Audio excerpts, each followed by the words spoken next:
Oh, yeah. We're on now. Hi, Lindsay. Hello. How are you? I'm good. How are you? I'm good. So we have where are you guys? It's not like it's the night before Christmas Eve. People, where are you? Why are you not here with us? Eve.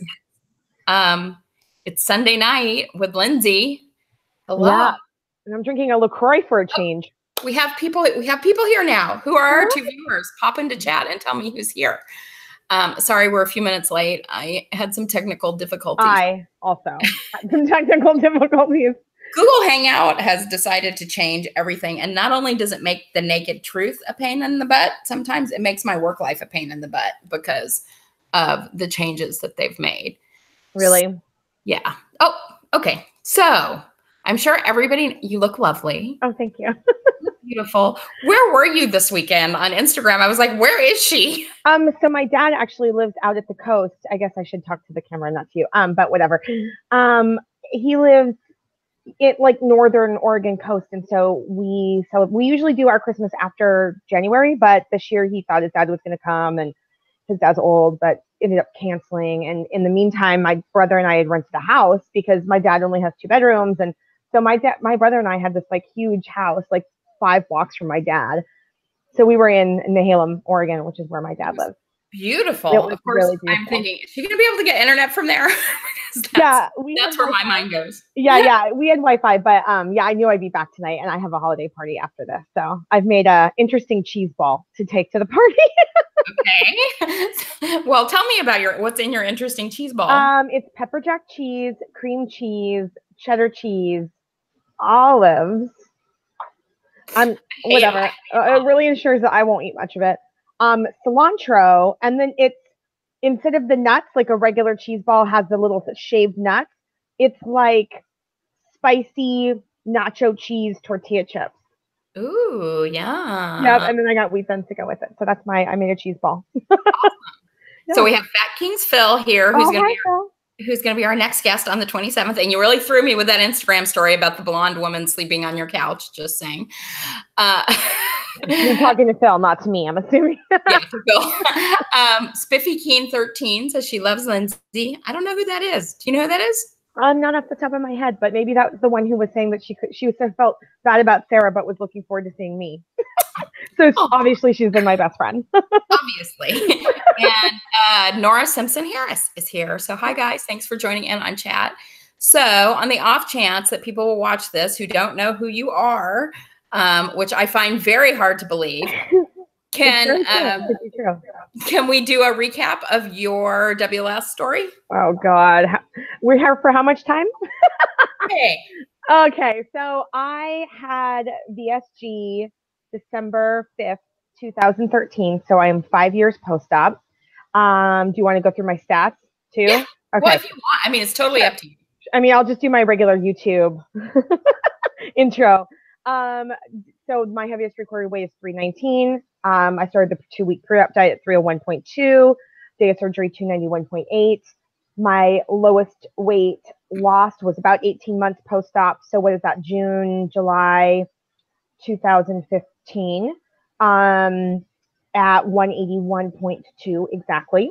And I've put on quite a bit of weight since then. And at 5 years out, I'm sitting at about a 55-pound regain. I actually had gained more, but I'd lost a little bit. So that's where I'm at right now. Okay, so why don't you tell us a little bit about what your process was when you were first starting out? Kind of what were your rules to live by? Protein first, eat slow. I still follow a lot of the same rules actually. My food intake's pretty similar to what it was or has been. But I definitely, was very strict about the 2-week liquid and 2-week mushy and 2-week, like I was really, because I had a really tough recovery post-op. I was really had a lot of nausea and I was retching a lot. So then I pulled a muscle and So I was really nervous to like break anything. So I was very consistent about just following surgeon's orders and all of that stuff. So yeah, and then as soon as I could exercise, I started to exercise, and I got really into fitness for a long time. And yeah, I've been a little bit in and out of that over the course of the fight. Well, over the course of the last 9 years, really. But isn't it crazy that it's been 5 years? Yeah. Yeah. It's so totally crazy. I think, because I think I met you at, I can never get them. I think it was WLSFA in San Diego, which I think was when you were right at that 18-month yeah. period. Yeah. You. I think that was the first time I met you. And that seems like yesterday. Yeah. And I look at those photos and I'm like, oh, I loved that chin. Oh, I missed that chin. Well, Lindsay, now I have more. Your chin looks beautiful right now. You look beautiful. Karen's here. Hi, Karen. Kay Ray on her way, who I met when I was in New Hampshire. Cool. So, where do you think, let's just jump right in, because I think it's less about, for me, particularly this far out, it's less about the food stuff, because we all sort of know what we're supposed to be. The food and the exercise and the water, that stuff really isn't rocket science. Yeah. But I think where the struggle comes in for a lot of us is around the just emotional issues that come into eating. And I feel like, I think you've done a lot of work around that. You were looking at intuitive eating. You have looked at different things throughout your journey. How do you feel that's played a part into where you were, where you are now, where you're going? I don't know. That's a really hard question. I don't know. I think all the work that I've done on some of that stuff, are just additional tools in my tool belt. So, like, am I fully an intuitive eater and like all yay body positivity? Like, yeah, I'm all about body positivity, but like, I'm not perfect at that. I sometimes still have days where I eat more on a schedule than I eat based on when my body tells me to. So those are all just tools in the tool. I have mastered, obviously, I've not mastered any of them.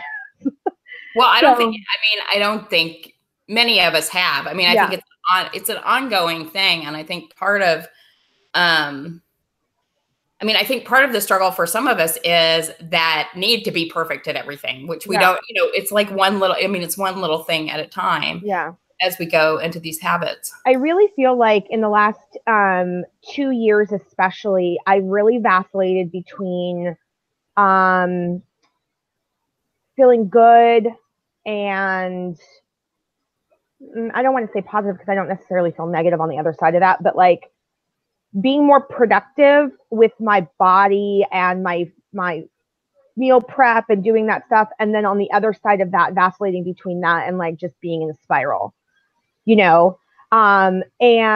so and this year's been particularly challenging because I've had a lot of really good things happening in my life on a personal level, good and challenging things that have just been stressful. Even though they're good, they're still stressful. And so, my coping skills since surgery have changed. I know you and I talked about this a little over text, but, and I talk about it on my videos and stuff like that in terms of like, I do sometimes drink too much wine. And my point of bringing that up actually is not to dive into that, but that I go through, sometimes it's just a matter of kind of halting things and taking a pause and then remembering what those tools are in the toolbox.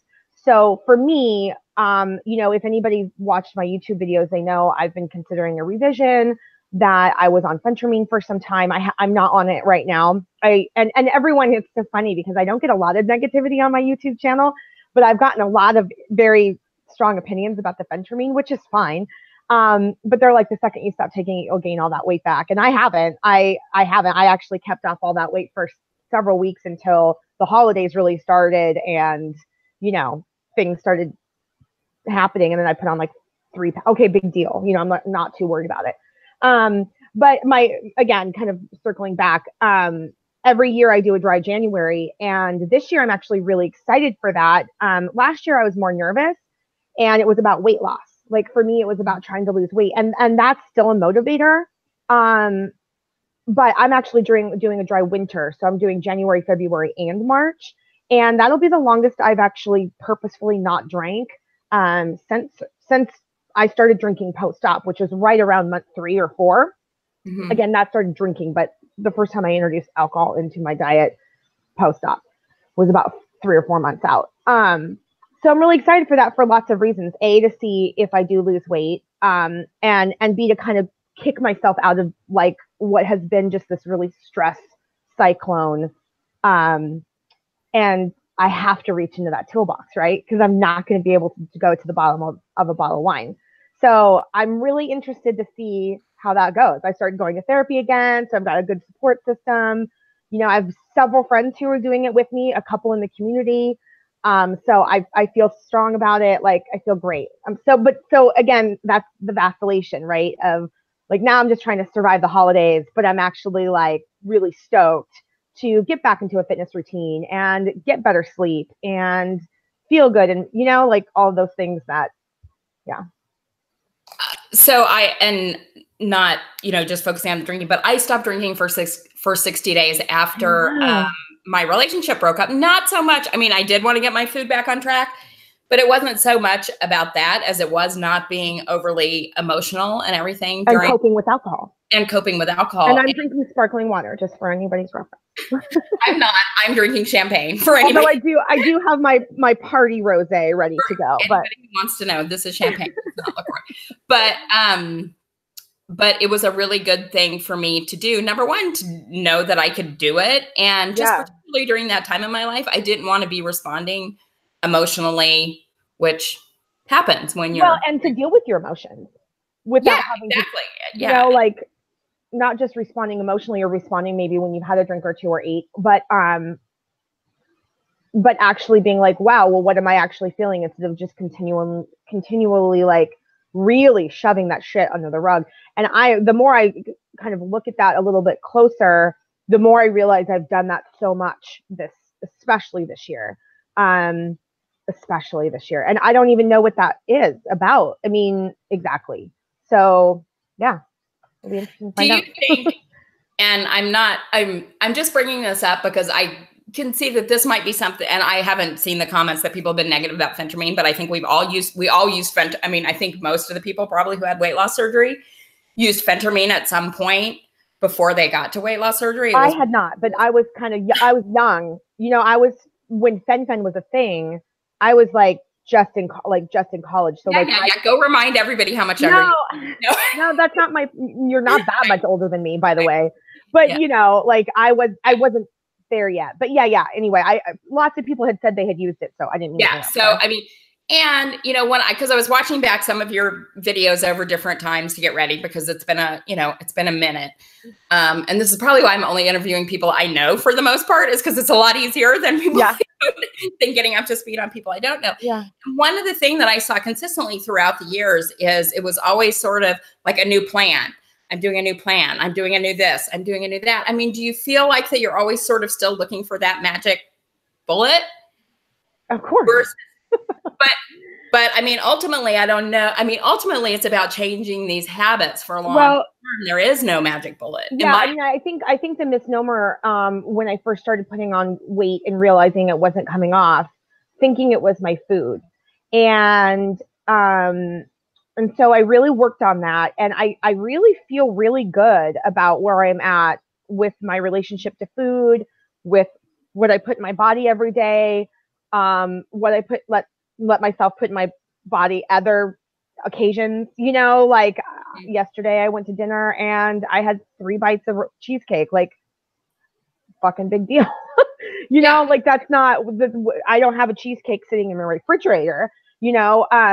So I feel really good about that. I feel like I spent a lot of time though, looking for kind of just like most of us did pre-op of what's the diet.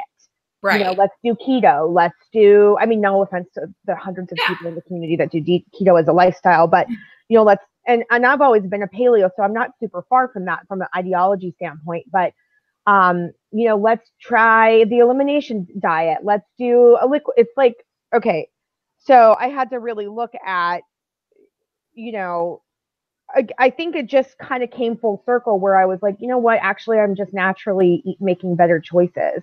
And so I think I did go through a while where I was eating some junk, and, you know, obviously I didn't get here without having some of that. But I don't participate in most of the time, and I don't want to, and it's not something I think about like I used to, and maybe that'll change without drinking in the next 3 months. Maybe that'll be more on my mind, but right now I feel really confident in how I eat and stuff like that. So for me, it's not so much. I totally get that, and I know that about myself because I always so like to start things. Right. You know, and I often, like, if I do a weightlifting challenge, like that's my next weightlifting challenge, and I finish that. 90% of the time I'll finish that. Like, you know, sometimes I don't. But so now for me, it's like, well, do I make the choice to have somebody cut into me again and lose the rest of this weight? And what will be different? Well, and I think I think that's really the key, is what's going to be different. I went back for my, I guess, 4-year post-op appointment, and I didn't have Kaiser. I didn't have insurance for like 3 years. So the last time I had been there was at 2 years post-op. And I literally went in there wanting a revision because my surgeon had said, you know, because I was 400 pounds. He recommended VSG. He said, if you don't lose the weight or you experience some regain, then we can look at a revision further down the road. So I went in there having regained like 25 pounds, wanting a revision. And basically basically she laughed at me because I had missed that last visit. I actually weighed less than I had the time I was there before. And she said, nobody does that. Hardly anybody is at the same or lower weight 4 years post-op than they were 2 years post-op. So you obviously, regardless of that you went lower than that, you have obviously learned the habits during that initial period of time that are keeping the weight off for you. Mm-hmm. And although I was pissed off about that because I would prefer, you know, sort of a magic bullet, she's right. I did. So what do you feel like would be different this time if you did have a revision? I haven't figured that out yet. I don't know the answer to that. I mean, I again feel like, from a food perspective, I feel good about, you know, the things I choose to indulge in and the way I eat on 90% of the time. But that's why I'm doing the dry winter, is because my hope is that by cutting out alcohol calories and attempting to not revert back to poor food choices, as that coping mechanism or dealing with whatever emotion, or, you know, whether it's good, bad, or ugly, that I'll start to lose the weight and a revision won't be necessary. I don't know that my goal, I mean, you know, ideally I'd be 150 pounds. I never got there. I don't know that that's realistic for me. I don't even know getting to my lowest is realistic to me, but I know where I'm at now is not where I'm okay with being. So that's, I don't know. I'm going to spend that time thinking about that. Right. You know? So somebody had asked if you were approved for it, if you were approved for a revision. Yes. And so it's up to you if you decide that you. Well, when I say approved, meaning my insurance covers the surgery, covers a revision, we will go through the process of finding out if my insurance will take this revision. But but yeah, so far it seems to be all good. And so I'm doing all the prereqs at my clinic here in Portland. And then they're just transferring the records to that clinic. So we have Rosie Sleeve here. There's a lot of people I don't know. Rosie Sleeve, do you know Laura Hansen? Scotty's here. We know Scotty. Rosie said she had revision 12 weeks ago and says you need to talk to some revision patients. So maybe you want to also do that. What was her revision? Or tell her to message me or something. Yeah, Rosie, I'll link you in to Lindsay if you don't have her information. She says I've talked to a couple, but I don't know a lot. Yeah. She says it's about restriction, which I'm sure it is in the beginning. She says there's no other way to take it off and keep it off. I mean, I still have restriction. Yeah, I still have restriction. And my surgeon says, you know, that's why my surgeon at this clinic here says she wouldn't recommend me ever doing a Roux-en-Y. She would only do something with a malabsorptive component, like a duodenal switch. Yeah. And that's kind of scary. I mean, because they haven't been doing a lot of those, and you don't know what the long-term consequences of those are. I know. So the surgeon that I've talked to and the surgery he does is called the Loop DS, and it's actually much more new than the traditional DS. So that's true. The DS happens enough, and I have talked to several people who've had the Loop DS and a regular DS. The primary difference is the malabsorption isn't as severe because they leave more intestine stuff, and something about your bile stuff too. There's more time for your food when your bile comes back in to break it down, so you have less incidences of embarrassing incidences, yeah, or sharding or things of that nature, which I've heard. But some of that is apparently balancing, like getting enough fat, but not too much, and not eating like I follow this guy on Instagram. I'd have to remember what his name is. It's long, but he's basically just like, don't eat like an asshole. So like, don't eat like an asshole. I mean, pretty much that's what I try to do now, but that's a great mantra. Yeah. I think about that a lot. Like, just don't eat like an asshole. So Karen doesn't know about your journey so much, and she wants to know about plastics and how.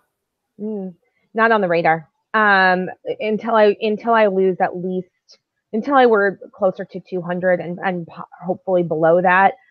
There's no need for plastics. I'm plenty plump and round and squishy. So I don't have a lot of excess skin right now. I mean, I did when I was 180 degrees, 180 pounds. But I had other strange things happen too, like my boobs hurt. Like, it was so weird. Your boobs hurt when you were 180 pounds? Yeah, like it was almost like they got so saggy, like it hurt. Like they hurt here. Like I went in for like a mammogram at like 37 years old because I was like, what the fuck is going on around here? Anyway, and I was very seriously looking into options in Mexico and talking to clinics here and thinking I was on the path for that, and it just didn't happen. So someday, maybe. Well, I just recently tried to go get a consult in Mexico, and my BMI is too high to even get a consult in Mexico, which really annoys me. So Kaiser will consider BMI is an asshole. Such an ass. BMI is, and I'm like, do you realize that I've lost 200 pounds? I work out all the time, so I have a lot of muscle mass, and BMI is not a good indicator of it. Really isn't. I mean, can they take like a DEXA scan? I mean, like, here's the thing. Literally, even at 181, like I was a size 12 and a medium, and my BMI was still like, our BMI. Obese. I mean, at that point we were the same, and we were the same size. Our BMIs were the same, and we were still like class 1 obese. Yeah, or overweight or something. And I do a DEXA scan, and it's like, well, yeah, like I've got German tree trunk legs, and that's a real fucking thing. Like I have abnormally muscular calves, and you know what? I think I probably have heavy bones. Like I just weigh more. Yeah, I mean, it's just like crazy. It's like BMI is not a good indicator. I mean, it really, Kaiser's doing it with me, but I got that because Kaiser will pay for the stomach surgery. Yeah. Which at first I was like, no, I need to be beautiful. And now I'm like, no, I just want it off because as I get older, it just gets more saggy skin. And it's like, I don't want to. I work out a lot. I shouldn't look like this. Yeah. Or feel like that. But so I still have to lose 15 more pounds for Kaiser to even give me a consult, but whatever. But I thought Mexico, I could just just get it done. But apparently not.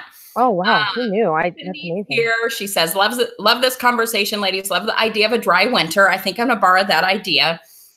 Laura Hansen says she had some regain since her bypass 12 years ago. Tried keto last year and it was a game changer. Lost 80 pounds this year, which is awesome. And I think keto is a game changer for me. It's not for everybody, but for me it is too. But it's a lifestyle. You can't do it for 5 minutes because you're just going to gain it right back. You have to do it forever. Laura thinks German tree trunk legs was too funny. So. True. It's really true, though.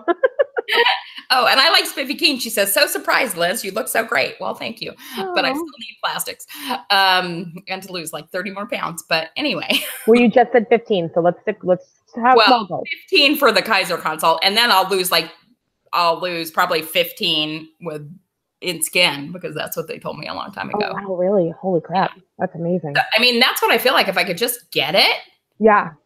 it would like be a total game changer in terms of BMI and everything, because I'm not going to lose that much more weight than I've lost at this point. Yeah. So, oh yeah, Karen says BMI is so frustrating. She's 175 pounds and down. She's lost 195 pounds. I met her. She came to see me in the hospital, and when I was there with Brian, and she had just had surgery. And I mean, she has killed it. Killed it. She's down almost 200 pounds. She won't be a normal BMI until she hits 153 pounds. How tall is Karen? Karen, I don't know. How tall are you, Karen? I don't remember. You were taller than me, but I don't remember. Wow. Yeah. How tall are you? 5'5", 5'6", 5'7"? 5'5.5". Yeah. Yeah. We're like almost the same, I think. Same height, yeah. That's thin if she's taller than you. She's thin now. I mean, she is super. I look at her pictures on Instagram. I mean, she has killed it. You should follow her. I'll send you her stuff. She has, I mean, really, really killed it. Awesome. She's close to 5'7". Okay, so she's not that much taller. But still, 153 would at 5'5" for me would have. I would have.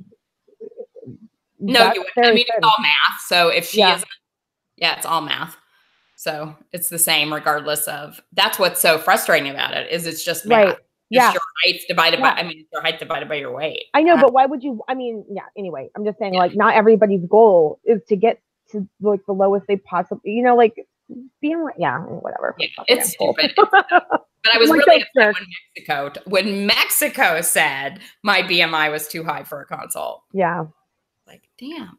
So you've had a lot of changes in the past couple of years. Number one, you got married. I did. Right. Mm-hmm. You, who are a work-at-home person like me, had to go back into working. Yeah, exactly. That's what my face would be like, working in the office. How has that been? I can't imagine. It has evolved. I was in the office 2.5 days a week. So I would go in all day Tuesday, all day Wednesday, and then I would badge in Thursday morning and then leave right before lunch, because they don't check me out. They only check me in. Mm-hmm. And I kind of had this fear because my boss had told me at the time, and this started back in February, I kind of had this fear that they were running these reports and they were paying attention, because I asked my boss, I said, how are they going to know? Like, if I go there and I have a space, I have a badge, like, how are they going to know? Well, they're going to measure your badge activity. Well, my boss got laid off in August, and my new boss came in, and he's like, I don't care how much you spend in the office. And I was like, really? But I also didn't want to lose having an office, because, it was just a matter, we have this big initiative from our CEO, and I didn't want to be in a position where I go back to working remote and 6 months from now, the hammer comes down and we are absolutely running those reports. And, so my long story short, short story long, it was okay. We started this thing actually at work several months ago called the Women's Impact Network. And that we all sat in a conference room together. There was a bunch of women. We were talking about things we wanted to accomplish. And it's been really great. But that was really a turning point in my relationship with the people at the center, because I have nothing to do with the people that work in the office. They're all call center people, call center recruiters, call center trainers, call center employees, call center supervisors, the general manager of a call center. I have nothing to do with that. My job is completely separate from that, but we just work for the same company. So then finally people started like knowing who I was and why I was there. And so, but I also didn't want to lose the actual office space. So I was still coming in like 1.5 days a week, unless like I was on, away or sick or something. So now that has been sold.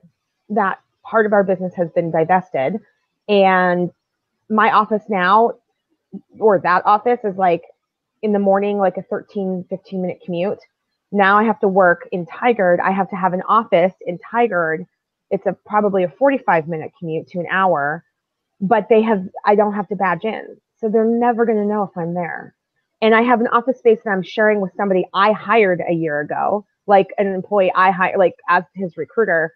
And I'm just like, don't worry. Like, I'll probably be there like one day a month. Like, don't worry about it. So my boss is pretty lax about it for now. That's where it's at. It took, but on some strange way, because things kind of warmed up at the end, I'm going to kind of miss them. Mm. You know, I got kind of used to, I kind of just got used to that. It was weird. And I walked there all summer. I would go there. I'd change my, I brought my shoes. Oh, is that close to your house? Oh no, I would walk, or it was in, no. I would you would walk at work. It was in an industrial complex. So I would just loop the complex like 3 times. And then there's like 6,000 steps. And then I'd be like hot and sweaty and gross, but whatever, who cares? I'm sitting alone in an office. So Rosie Sleeve is very upset about, sorry, I'm a little distracted on chat. I'm so sorry. About our inability to aggressively pursue revision, both of ours, and that she watches all our videos and we both complain. So I just want to say, from my perspective, I pursued a revision. My doctor told me that a revision wasn't right for me, and that I had learned the habits that I was supposed to learn, and I could get it off on my own, which I can. I mean, I'm really literally talking about 20 pounds. So, yeah, she said she's not upset. She thinks it's funny, but she seems a little uptight about it. Anyway. Yeah, no, I mean, so that we are not aggressively pursuing revision. Oh, yeah, no, I would really rather not. I would really I'm not aggressively another surgery. That's what I would like to avoid. Yeah. So anyway, no, I'm not aggressively pursuing it, but thanks for your opinion. I mean, I do have a lot more weight to lose than you do, but sorry, that was distracting me a little bit. Okay. No so in terms of, if you were to look back at is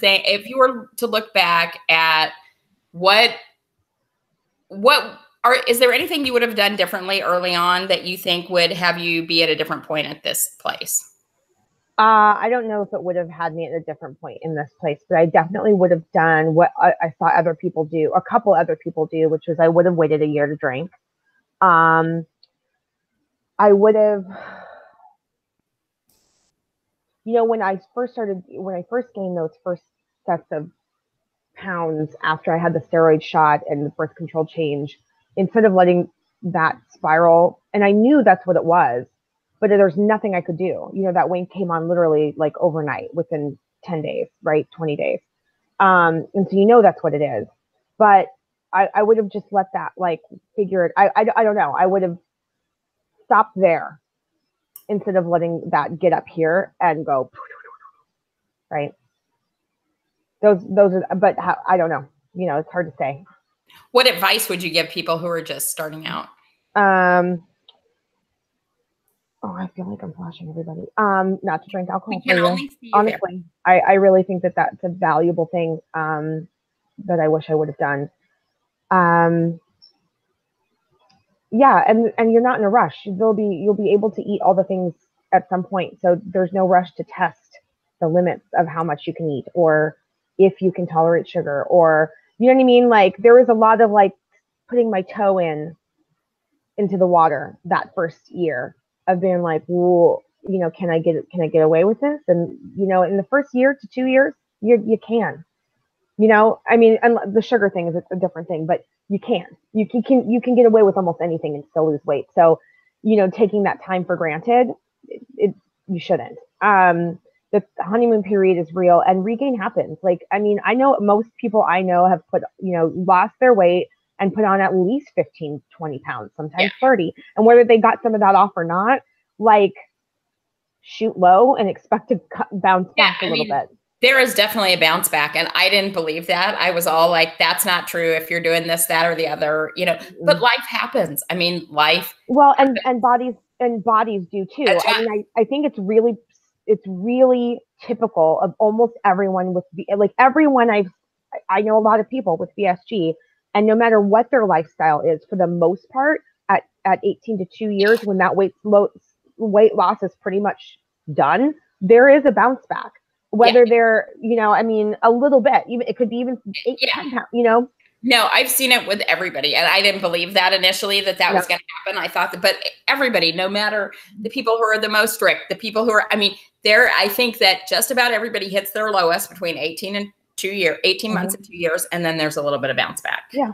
And you just have to that's where you can either settle or fucking keep going. Right. So Amy's here. Hi, Amy. And Karen wants to thank us both for our insight. Sorry, Rosie, I hid you because it was really distracting, the message that you were sending. I know you realize that Lindsay and I always complain about our weight, but I don't think we totally do. And I don't make videos anymore, so I'm not sure which videos of mine you're watching. So anyway, I just quieted that chat down. And Karen says next month will be 18 months for her, and she's very much a newbie, but she's plateaued. But I think you've lost a lot of weight. You've lost almost 200 pounds. Mm-hmm. So let's talk about mental mind fuck, because that's my favorite topic in the weight loss surgery journey. What was that? Did you have that? What was that like for you? Oh yeah, I mean, I still have it, but the worst of it, I remember Lacey made a video a long time ago. Do you remember? And it was like a 5-part video series. I mean, she took them down pretty soon after, but and it was around December, so I was probably 2 years. Was that when we were 2 or 3? It was not. It was right around. It was my first year. It was early, and it really helped me because all those, honestly, like, it's so against you can't control it. Like, it's going to happen because you're losing all this weight super fast. Those fat cells have hormones. Those hormones are being flushed into your body, and it's fucking crazy in there, and it's all turmoil all the days. And it literally just feels like a crazy town. And so, like she said, don't make any major life decisions your first year. Oops, you froze. Oh, I did? Okay, you're back. All right. I was like, I'm still talking. No, go ahead. You stopped with "you're all crazy town." And not to make. She had mentioned in that video, like, not to make any major life decisions within a year post-op, because there's so much going on. It kind of just makes you lose your mind a little bit. And for women, I mean, women can obviously identify with this. It just feels like you're on PMS all the time. So I don't know what that feels like for dudes, but for me, I was questioning my relationship, and I was questioning like what I wanted to be when I grew up. And I was just like confused all the time and felt unsure and insecure. And like that really did fade away, with my weight stabilizing. And it took about 14 to 16 months, I think, post-op when that started to kind of settle in and weight loss slowed down a year or so out. And so you think your biggest mental mindfuck was during the time when you were losing weight the fastest? No, I don't know about the biggest, but definitely the most intense, all at once, because like even then it was, other than the hormone stuff aside, it was like, I didn't recognize myself in this body. Like, it was weird. I was so thrilled to be like X amount of weight or have lost X amount of pounds or be an X size. And like the first time I ever shopped at Old Navy or Kohl's, I was like in tears. Like, I was like, I can't believe I'm a normal person. Oh, let me come back to that. Actually, that's probably my biggest mind fuck. But, but it was confusing to have wanted this my whole life and then not know who I'm looking at, and then dealing with saggy skin and dealing with like how to fit into a room differently and that people relate to you differently. Like, that was really confusing, and something that also, I know a lot of people go through that, and it's just like a process that you just don't take for granted. I think my biggest mindfuck is definitely like wanting all my life to just be a normal person, to eat normally, to exercise normally, to feel normal, to be a normal size. And I'm just, we're just not. Like, I'm not really, some normal people can just come home and have 2 glasses of wine. I cannot do that. Some people can have just 1 cookie. I cannot do that. Some people can have just a little bit of macaroni and cheese. Macaroni and cheese is our thing. That's why. Yeah. Unless I'm getting it from Whole Foods. Like, like, if I make a box of mac and cheese, I am fucked. So I'm just not a normal person. And most of us aren't. And I still haven't fully come to terms with that yet. But I know it's real. I know it's there, but it still bums me the fuck out. So you thought that after weight loss surgery, you would be a normal person, or did you? I kind of did. Yeah, I kind of did. See, I think I thought that weight loss surgery and losing weight was going to solve all the problems in my life, and it solved none of them. It just actually made them worse because now, not really worse, but now because you can't hide behind your weight. Yeah, and I'm not so isolated, and I can't blame it on that. And so now you have relationships with people, and they're still fucked up, and it wasn't about my weight. Yeah. So, but on one hand, I also felt when I was, at my lowest and a little bit above that, I still feel this way, but it less so because of my insecurities, because of having to deal with my space differently as somebody who's gained 50, 60 pounds back. And so still being chubby and plus sized again, that feels differently than being a medium and a 12. It feels differently. And oh God, I lost it. What was I going to say? Oh, fuck my life. God, I hate that. I completely lost it. It was like, I felt like I was becoming or was the person I was always meant to be. I felt so much more free. I felt I was here's an example. This weekend with my brother, when I took that photo at the beach, my brother asks me, he goes, do you want to hike out to the thing? And we were hiking on these dunes and I was totally out of breath. I haven't worked out in like weeks.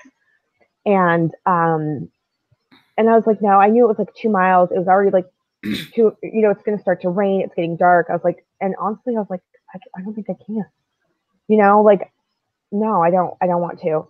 But me 4 years ago, I would have been like, fucking yeah, let's go. So like that's who I always want to be. I want to have that sense of adventure, be like, I'm not scared about walking out there because it's sandy and hilly and hard and I might sweat, like now I'm like, no, I'm cool. Like I'll work out in the gym in my confined space, but I don't need anybody else to see. Like, it's weird. No, that makes me sad. That makes me sad. But I have faith that you'll get back there because that's the thing that I really see, even though it really is that I feel like I am the person that I always was supposed to be. And a little bit of regain hasn't changed that. I thought it had, but as soon as I started working out again, it was fine. And it's like, I can do, I can do anything that I want to do. Yeah. But I started dating somebody recently and I just happened to show somebody their profile and I realized at the end that maybe they liked big girls. And that really fucked with me because I was like, what do you mean? But of course I am not thin by any means. It was like, wait, that wasn't even. I don't even think about that. It wasn't even in my head that was the thing. In the very last line of his profile that I hadn't noticed before said, oh, I'm really fit, but you don't have to be. And I was like, wait a minute. No, I think that's great though. No, it is great. But it was like, for me, it was like, okay, that's really different than being like, I prefer BBW. And then knowing, I know, you know what I mean? But it was like one of those things that kind of screwed with me, I must say. Yeah. I get it. It was like, here I am. Let's see. Amy's here and she ate all the cookies because it's Christmas. Yeah. And Phil says, that's so true. Never going to be normal. And Misty says it's not a problem solver. Spiffy Keen says she thought she would feel more normal, more confident, but I just traded in one set of insecurities for another. Yeah, it's true. I'm either fat or I have the body of an 80-year-old woman. Either way, I can't feel good about myself. Misty wants to know why your weight gain happened, but I think we sort of talked about that in the beginning. So maybe. Well, it started from some medical stuff. For 20, 25 pounds. Oh, you may not have gone into that a lot, but yeah, you had some I remember I came to visit. The first thing was I got a steroid shot in my shoulder, and I've had steroids or cortisone or whatever the steroid shot, and I've had those before, and sometimes they've made me really depressed for a couple weeks, or I've gained weight, or whatever. But this time it was a weight gain issue, so within 3 weeks I was up 15 pounds, immediately, and then I started getting it off, 5 pounds down. And then I changed birth control, and I'm really weird around stuff like that. And I'm usually the opposite of what most people are when it's like, oh, I get on birth control and I gain weight. Well, I get off birth control and I gain weight. That's always been the thing. So I switched birth control and 15 pounds 3 weeks later. So now I'm up 25 pounds, right? 15 minus and then up another 15, 12 or something like that. So I'm up 20 plus pounds, and I'm like fucking freaked out. And then the holidays hit. So then now that's December 2015.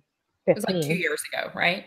It was 3 years ago, 2015. Yeah, 2015. So then the holidays hit, and I'm fucking depressed and pissed and confused and having fun and doing all the things I do, which is going to parties and drinking champagne and, you know, having fun and eating cookies. And, you know, those were not the days of my best food choices. So, yeah. And then from there, it was, you know, kind of a slow and steady climb. So talk a little bit, we don't have too much time left, but talk a little bit about why you decided to go on YouTube, what that's done for you, where you're at with that now, et cetera, et cetera. Oh, that's a good question, Liz. Good job. I decided to go on YouTube primarily because of Tanya, obviously. She was the person that I binge watched before my surgery. I mean, I watched a couple other people, but I didn't binge watch them from the beginning like I did with her. And I was just like, this is so incredible. And I was so like, if you go back and listen to like my first 2 videos, I was clearly so nervous and so like stage fright, which is so funny to me because I don't know. Mine too. And I don't feel like that at all anymore, but I've been watching my old videos. It's like, who is that? Yeah. Yeah. So I think the purpose of me doing it in the first place was just to add another story, you know, to have another journey. I mean, we all walk into it. Anybody who's on YouTube, or anybody who gets the surgery, we all walk in thinking we're going to be the success story. You know, we're going to lose the weight. We're going to get the plastics. We're going to live our best lives. And that happens to a lot of people, and it doesn't happen to a lot of people. And I thought, well, good, bad, or ugly, you know, and I think over the course, and I didn't know this at the time when I started, but over the course of it, as I was losing and gaining and struggling and having the mind fuck and doing clothing hauls and, you know, putting on weight and losing weight, whatever, like, you know, I realized that it doesn't always have to be, you know, unicorns and butterflies. Like, people identify with the fact that life isn't perfect. I really wanted to not be the person who disappeared after regain or things started going sideways and they left the community, because our story, my story, people like me, we're out there. And our story still matters, and people can learn from that and relate to that. And it matters, I think, even more because there's a million people who do it in that initial stage, but so we all just think they're living this beautiful unicorn rainbow life. Yeah, and there's so few people who continue to do it when the going gets tough. It's not as easy. You have to really, really work at it. Yeah. But I think in the last year, you know, I've kind of gone down to once a month, once every 6 weeks or so. I was real consistent for many years, making a once a week video. Very consistent for at least 3 years, I think. In the last 2, it's been a little bit more inconsistent, but still consistently, you know, like it's been, it's not like they disappear for months and months at a time. But you know, my life became more than about, you know, even with regain. I didn't think I'd ever stop, but it just got to the point where I felt like it was other people's lives too. And I couldn't share at the level that I wanted to share because to me, it was about the emotional stuff. So, so I'm pretty intermittent myself. Yeah. So your life became more about life and surgery. Yeah. And so what have you gotten from that experience on YouTube? Oh, you know, I mean, I know. But I know. I know. Okay. I mean, I have made the relationships of my lifetime. I really have. I've made some very strong, even people I don't talk to regularly, or I'm maybe not even friends with anymore. I've still had very wonderful, growing, beautiful, strong relationships with those people through time. That mattered or do matter or have, you know, and then I just have the day-to-day people that I just never thought. I mean, I have lots of other good best friends and I'm very blessed, but I never would have thought in my wildest dreams, like 15 of my favorite people I've met on like fucking YouTube. Yeah. And that so insane. And that too, like several of them in their own right are YouTube famous, you know? I mean, you don't have kids, but it's like so funny with your kids when you're like, oh yeah, my best friends, I met them all on YouTube. Yeah. Don't do that. It's so true. It's so true. It's so true though. Like even like it's so weird, but it's been. I mean, it's just been. I didn't know I didn't know that I could love this much. And I mean, I did, but you don't until you know. And I never would have imagined the level of friendship. Yeah. And I think that there's a saying, I don't remember who says it, and it's in combination of even with the weight gain, but the surgery itself and the connections in the community that I've made. And there's this saying that someone says, it says it took me a long time to grow this young, or something like that. And that's how I feel. Like it took me a long time to grow this joyful, you know? Yes. Yeah. I mean, I absolutely 100% agree. And I feel like the relationships in many respects, weight loss surgery was just one little teeny tiny piece of this. For me, having the relationships that I've gotten from this community, and also learning that I'm a strong, competitive, athletic person when I was the kid who like never wanted to do PE. Yeah. Those things I'm much more proud of in many respects than having lost 175 pounds. Yeah. You know? Yeah. Okay, it's time for the questions. Okay. You haven't had these in a while. Oh my God, I totally forgot about these. It's a test. Are you ready? Oh, no, I'm not. You can't say moist for any of them. Moist. Now you're giving me rules I'm not abiding to. What's your favorite word? Moist. No. I don't know. I use, I mean, Kent and I, right? It's lover pie, baby cakes. I really like words like that. And I do that with people now too. Like, hey babes, to people, like just my friends or whatever. So I don't know. I'm really a words of like a verbally affectionate person. I like. What's your least favorite word? I'm such an asshole. I also really like the word fuck. Obviously, I'm a cursor. I know. Wait, there's a curse word one coming. Okay. I didn't want to leave it out. I wanted to make sure we didn't miss that. I don't know. I don't really have a least favorite word. What's your least favorite word? I don't like shut up. I mean, I don't like when people tell people to shut up. Oh, I really don't like bitch. Even though I try to use it in ways that will desensitize myself, that's always really bothered me. I'll be like, bitch, please. And I'm like, that's okay. But when someone does that to me, I'm like, I'm going to cut you. Okay. What turned you on creatively, spiritually, or emotionally? Happiness. Smiling, laughing people. What turned you off? Moisture. No, go ahead. I think just people who really can't, always seeing things half empty. Yes. Pessimistic people, narcissists, people who are very negative and very selfish really turns me off a lot. Me too. What's your favorite curse word? Fuck. What sound or noise do you love? Laughing. What sound or noise do you hate? The sound is the same as the one we've done this before. It's still the same. It's the sound of dishes scraping when you put them away from the dishwasher. I hate that sound so much. What profession other than your own would you like to attempt? I would love to be an author. I would love to be a personal trainer still. Those two things. Okay. What profession would you not like to do? I would not like to be a proctologist. Okay. I don't think I would like that very much. Okay. If heaven exists, what would you like to hear God say when you arrive at the pearly gates? Bitch, please. Bitch, please. Are you moist? It's about time you got here. No. Probably now the party can really start. Yes. Okay. Mm-hmm. Well, it has been great to catch up with you. Good to catch up with you, Liz. Thank you so much for inviting me. I was so honored and flattered. So thank you. Absolutely. You look lovely. I want to tell you guys, so the 27th will be Phil.